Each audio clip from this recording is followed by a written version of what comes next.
আয়ুষের বিয়ে ঠিক হওয়ার পরদিনই এবার জেদের বশে মালদা চলে যাওয়ার সিদ্ধান্ততেই অটল রইল কুসুম। হ্যাঁ বন্ধুরা, ভিডিওতে লাইকতেই দেখতে থাকুন যে মুহূর্তে কিনা কুসুম পরদিন সকাল হওয়া মাত্রই যখন কিনা ইন্দ্রাণী গাঙ্গুলি যখন কিনা বাড়িতে গুরুজি ডেকে পাঠায় এবং গুরুজি আসা মাত্র ইন্দ্রাণী গাঙ্গুলি যখন কিনা গুরুজির হাতে কুষ্টিটা দিয়ে বলতে থাকে যে গুরুজি এবার আপনি বরঞ্চ আয়ুষ এবং মেঘার কুষ্টিটা মিলিয়ে দেখুন তো যে কবে শুভ দিন আছে একটা, আমরা যত তাড়াতাড়ি সম্ভব ওদের 4 হাত এক করে দিতে চাই। ঠিক সেই মুহূর্তে গুরুজি যখন কিনা বলতে থাকে যে ইন্দ্রাণী তুমি যে তোমার ছেলেকে রীতিমতো বিয়ে করানোর সিদ্ধান্ত নিয়েছো সেটা খুব ভালোই নিয়েছো, কিন্তু তাই বলে আয়ুষের ফাড়া কিন্তু কোনো মতেই কেটে যাবে না এবং মেঘার কুষ্টির মধ্যে আমি যথেষ্ট পরিমাণে দোষ দেখতে পাচ্ছি এবং দুজনের কুষ্টির মধ্যে এতটা দোষ থাকলে কিন্তু ওদের বৈবাহিক জীবনে যথেষ্ট পরিমাণে অশান্তির সৃষ্টি হতে হবে এবং এই সমস্ত কিছু জেনেও তুমি যদি ওদের 4 হাত এক করতে চাও সেটা সম্পূর্ণরূপে তোমার উপরে। ঠিক সেই মুহূর্তে ইন্দ্রাণী গাঙ্গুলি যখন কিনা বলতে থাকে যে গুরুজি এর তো নিশ্চয়ই কোনো সমাধান আছে, কারণ আপনি তো আগের বারও বলেছিলেন যে আয়ুষের কুষ্টিতে দোষ আছে এবং সেই সমস্ত কিছুকে আপনি শান্ত করার জন্য কিন্তু আপনি অনেক উপায় আমাদেরকে জানিয়েছেন এবং আমি আশাবাদী যে এবার আপনি নিশ্চয়ই এর কোনো রকম কোনো সুরাহা করবেন। ঠিক সেই মুহূর্তে যখন কিনা আয়ুষ এক পর্যায়ে দ্বিধাদ্বন্দ্বে থাকতে থাকে এবং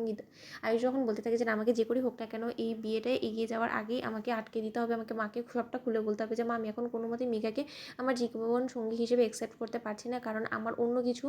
জীবন নিয়ে ভাবনা চিন্তা আছে এবং আমি যার সঙ্গে সুখে থাকবো আমি তাকেই বিয়ে করবো, এছাড়া আমার পক্ষে কোনো মতেই মেঘাকে আমার জীবন সঙ্গী হিসেবে অ্যাকসেপ্ট করা সম্ভব না। ঠিক সেই মুহূর্তে আয়ুষ নিচে নেমে আসা মাত্রই তার আগেই যখন কিনা কুসুম এসে দাঁড়ায় এবং বলতে থাকে যে দেবীমা আমার আপনার সঙ্গে বিশেষ কিছু কথা আছে, আমার হাতে একদম সময় নেই। ঠিক সেই মুহূর্তে ইন্দ্রাণী গাঙ্গুলি বলতে থাকে যে হ্যাঁ কুসুম বলো না, তুমি দাঁড়িয়ে পড়লে কেন, বলো কী হয়েছে। ঠিক সেই মুহূর্তে কুসুম বলতে থাকে যে দেবীমা আপনি পারলে আমাকে ক্ষমা করে দিবেন, আমার হয়তো এই কথাটা আপনাকে আগেই জানানো উচিত ছিল, কিন্তু তার শর্ত সময় স্বল্পতার কারণে আমি জানিয়ে উঠতে পারিনি আপনাকে, কিন্তু আমার মনে হচ্ছে যে আমি হয়তো বা সেই গ্রামীণ পরিবেশেই ঠিক ছিলাম, নিজেকে খাওয়াতে পেরেছিলাম, এই শহরেই বাতাস আমাকে একদমই রীতিমতো আর খাপ খাওয়াতে আমি পারছি না এবং আমার দম বন্ধ হয়ে আসছে, কেন জানি না আমার মনে হচ্ছে যে না আমার মালদা চলে যাওয়াটাই বেটার এবং আমি যতদিন এ বাড়িতে পড়ে থাকবো ততদিন আমার মনে হবে যে না আমি হয়তো বা একজন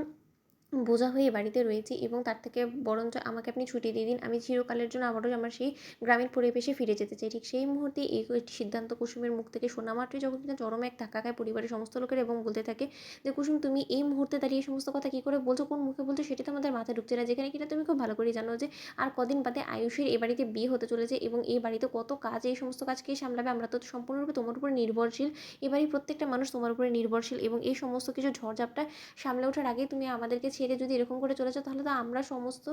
লোকেরা রীতিমতো আমরা ভরাডুবি হয়ে যাবে, তখন আমরা কী করবো বলো তো। ঠিক সেই মুহূর্তে আয়ুষ যখন বলতে থাকে যে কুসুম হঠাৎ করে তুমি এই সিদ্ধান্তটা কেন নিলে, তোমার তো এখানে দিব্যি লাগছিল, কিন্তু হঠাৎ করে তোমার মালদা যাওয়ার সিদ্ধান্তটা আমার তো মোটেও সুবিধার বলে মনে হচ্ছে না, বলো আমি কিন্তু কোথাও তোমাকে এখান থেকে যেতে দিচ্ছি না, আপাতত তো একদমই না। ঠিক সেই মুহূর্তে কুসুম যখন বলতে থাকে যে না ছোট হিসেবে আপনি আমাকে ক্ষমা করবেন, আপনার এই অনুরোধ আমি রাখতে পারবো না, আমাকে যে কোনো মূল্যে হোক না কেন যেতে হবেই। তো বন্ধুরা লাইক কমেন্ট শেয়ার করে সাবস্ক্রাইব করতে ভুলো না।